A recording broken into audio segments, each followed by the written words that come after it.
It was a quiet morning, the town covered over with darkness and at ease in bed. Summer gathered in the weather. The wind had the proper touch. The breathing of the world was long and warm and slow. You had only to rise, lean from your window, and know that this indeed was the first real time of freedom and living. This was the first day of summer. Douglas Spaulding, 12, freshly wakened, let summer idle him in its early morning stream. Boy, whispered Douglas, a whole summer ahead to cross off the calendar day by day. He would freeze gladly in the hoar-frosted ice-house door. He would bake happily with 10,000 chickens in Grandma's kitchen. Now, a familiar task awaited him.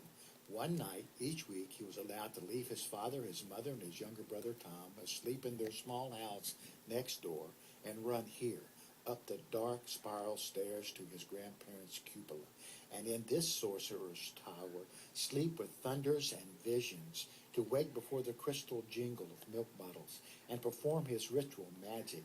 He stood at the open door in the dark, took a deep breath, and exhaled. The street lights, like candles on a black cake, went out. He exhaled again, and the stars began to vanish.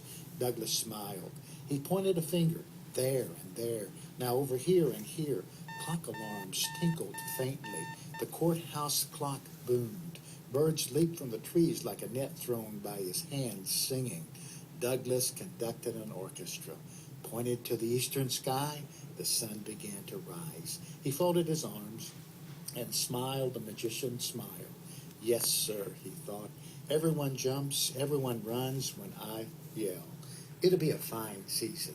He gave the town a last snap of his fingers. Doors slammed open, people stepped out. Summer, 1928, began.